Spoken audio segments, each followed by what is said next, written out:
If you are planning a honeymoon to Italy in the winter, then you have come to the right place because I have all the tips and insight for you. Arguably, the most important thing you're going to want to consider before you plan your trip is the cities that you want to go to and if they're going to be open during that time of year. My husband and I really wanted to do the Amalfi Coast. We wanted to do Positano. We wanted to do Sorrento, but those are all very summery, beachy towns that don't really have too much going on during the winter months. We also wanted to do Lake Como, which is super north, and Rome, which is super south. Realistically, we just didn't have enough time in the 14 days, minus 2 of those days are actually travel days, to get all the way from up here, do all the cities we wanted to do, and then get all the way back down to Rome without rushing in each city. What we ended up doing was we made a list of all the cities that we wanted to go to, and then we wrote out every single thing that we wanted to do or see or eat in those cities. So that is how we were able to narrow down our trip to Venice, Florence, 2 cities in Tuscany, and then end up in Rome.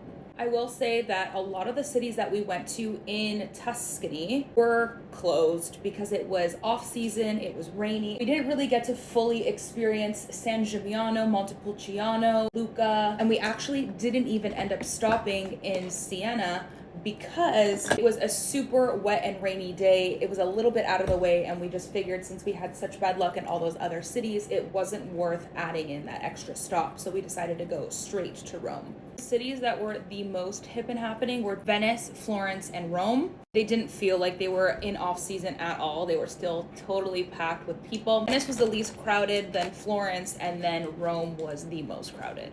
So I would say if you're going to be making stops to cities in Tuscany, make sure that you have some sort of food and snacks with you because most of the restaurants that we found were closed and the ones that were open were like nasty tourist trap places.